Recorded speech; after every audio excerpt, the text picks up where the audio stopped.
Salam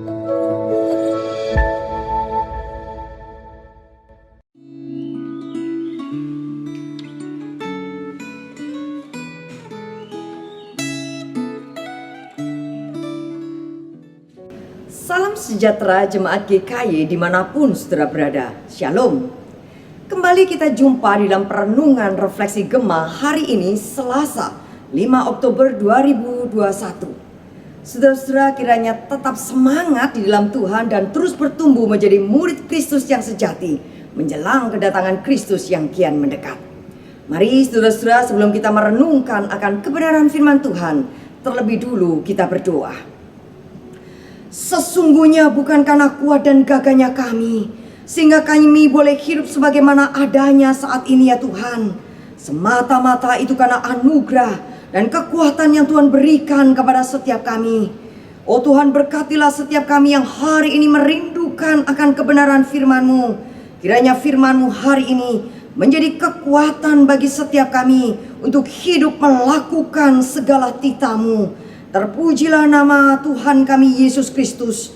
Di dalam nama Kristus sumber kekuatan kami berdoa. Amin. Perenungan refleksi Gema hari ini diambil dari kitab Yeremia pasalnya yang ke-37.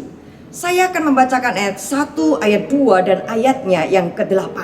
Saudara-saudara silahkan membaca keseluruhan ayat di dalam pasal 37 ini. Yeremia pasalnya yang ke-37 ayat 1, ayat kedua dan ayatnya yang ke-8. Demikian firman Tuhan. Sedekia bin Yosia menjadi raja menggantikan Konya bin Yoyakim. Nebukadnezar raja Babel telah mengangkat dia menjadi raja atas negeri Yehuda. Tetapi baik pegawai-pegawainya maupun rakyat negeri itu tidak mendengarkan firman yang disampaikan Tuhan dengan perantaraan Nabi Yeremia. Ayat 8. Tetapi orang-orang Kasdim akan datang kembali memerangi kota ini, merebutnya dan menghanguskannya dengan api.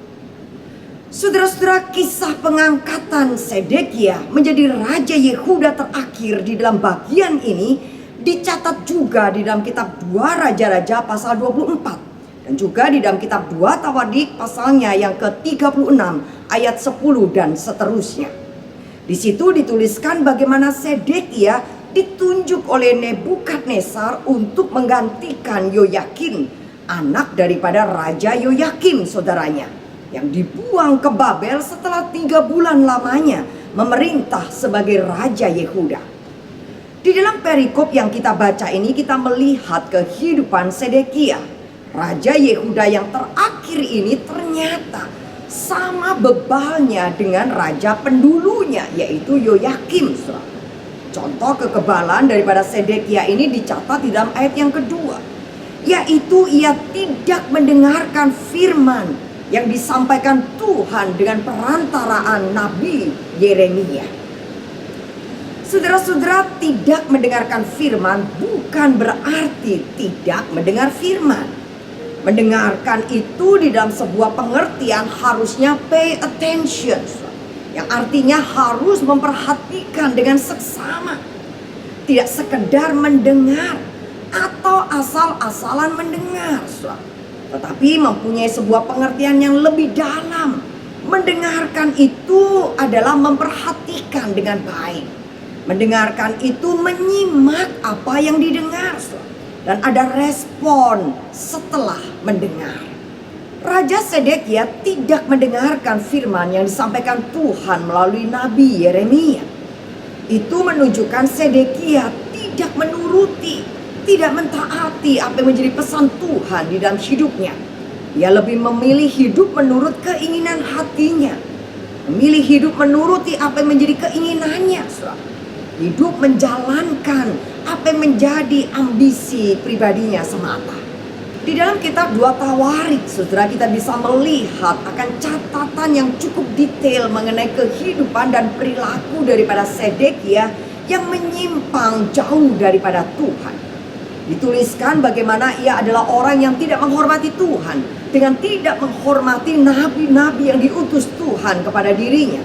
Ia menajiskan bait suci. Sedekia membawa bangsa Israel itu kepada penyembahan berhala. Zedekia menjadi seorang raja yang mengeraskan hati dan tidak mau bertobat dan lain sebagainya. Saudara, perhatikan orang yang tidak mau mendengarkan firman Tuhan dan tidak mentaati akan kebenaran firman, maka hidupnya itu diwarnai dengan penuh kejahatan, dengan pemberontakan, dan tidak bisa menjadi berkat bagi banyak orang. Saudara, Zedekia raja Yehuda yang terakhir ini seharusnya sebagai seorang pemimpin, ia bisa membawa rakyat itu hidup takut, hidup berpaut kepada Tuhan. Tetapi Alkitab mencatat apa, saudara?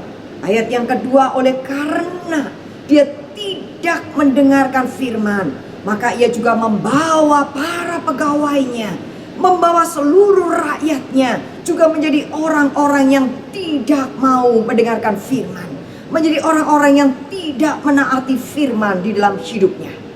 Maka akhirnya Allah menjadi murka. Allah mendatangkan penghukuman baik kepada Raja Zedekia maupun juga kepada seluruh rakyat Yehuda. Saudara, perhatikan betapa fatalnya orang yang tidak mau mendengarkan firman, orang yang tidak mau taat kepada firman dalam hidupnya. Bukan saja dirinya yang akan mengalami penderitaan dan keterpurukan oleh karena penghukuman Tuhan, tetapi juga orang-orang yang dipimpinnya, orang-orang yang ada di sekitarnya juga akan berhadapan dengan penghakiman dan penghukuman dari Tuhan Allah.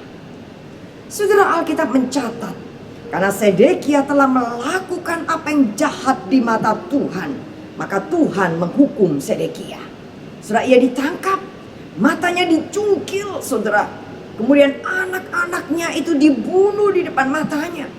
Dan yang tragis, kerajaan Yehuda pun itu dihancur luluhkan, saudara. Oleh karena apa, saudara? Oleh karena mereka punya telinga tetapi tidak mau mendengarkan firman. Oleh karena mereka punya mata tetapi tidak bisa melihat kemahakuasaan Tuhan. Mereka punya hati tetapi hati mereka tidak berpaut kepada Tuhan.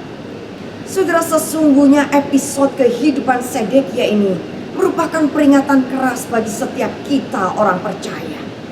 Oleh sebab itu mari kita berdoa, meminta kekuatan dari Tuhan, agar kehidupan kita sebagai orang percaya adalah kehidupan yang mendengarkan firman, kehidupan yang mentaati akan firman. Saudara, mintalah kekuatan daripada Tuhan, agar kita boleh dimampukan untuk hidup sebagai orang percaya. Mintalah kekuatan daripada Tuhan, agar keberadaan dan kehadiran kita di tengah-tengah dunia ini bisa memberikan pengaruh yang baik dan bisa menjadi berkat bagi keluarga, bagi sesama, dan bagi dunia. Saudaraku, mintalah kekuatan dari Tuhan agar hidup kita yang singkat dalam dunia ini adalah hidup yang mempermuliakan nama Tuhan. Mari kita berdoa. Terima kasih Tuhan untuk kebenaran firman yang boleh mengingatkan setiap kami. Biarlah kami hidup ya Tuhan sepadan dan sesuai dengan kehendak daripada firman-Mu. Kami mohon kekuatan yang daripada-Mu ya Tuhan, untuk boleh hidup taat mendengarkan kebenaran firman-Mu. Biarlah sepanjang perjalanan hidup kami sebagai orang percaya, kami dimampukan dan dikuatkan untuk hidup mengikuti rencana dan kehendak-Mu. Dengarkan doa permohonan kami ya Allah. Di dalam nama Tuhan kami Yesus Kristus kami berdoa. Amin. Tuhan memberkati.